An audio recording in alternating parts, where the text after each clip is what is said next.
One of the first questions players ask when WHL camps open is usually something like, "So what did you do this summer?"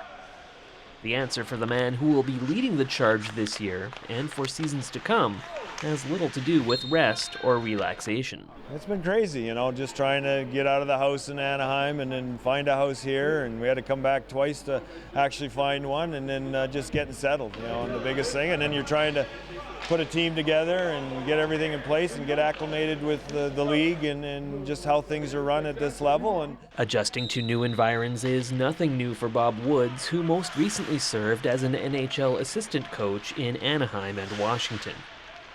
While he has experience at all levels of hockey, he says he knew he would have to adjust his approach to coaching as he transitioned from the pros back to the junior ranks. And you got to realize you're working with younger guys, so you got to be a little bit more patient, and you got to, just be a little bit more detailed to make sure that they're understanding everything. But again, I'm very impressed with how these guys can really retain a lot of stuff in a short period of time. But he adds that early returns at Blades Camp in Warman have been by and large positive.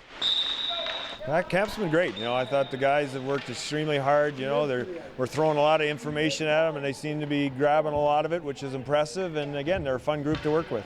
Woods inherits a young team that struggled for much of last season, but believes there is plenty of reason for optimism this year, and calls making the playoffs a legitimate goal. We've got a lot of young guys coming in, guys that maybe we didn't expect to getting signed, the Sabosians, Hebigs, guys like that who are going to be big additions to our team. And then looking at a lot of our returning guys, there's guys that have gotten stronger and guys that have matured a little bit. So I think you're going to see a different Saskatoon Blade hockey team. While, like many men who make their living in a hockey rink, Woods' life has been somewhat nomadic.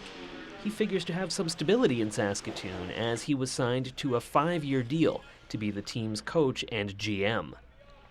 The prospect excites him both because the Leroy native is back in his home province and because he believes the franchise is building towards something special. A lot of these guys, hopefully I'm here for their whole career at this level and can kind of give them the information and experience that I've had at the upper levels and let them know what it takes to be a pro, and hopefully a lot of these guys can attain the goals that they have.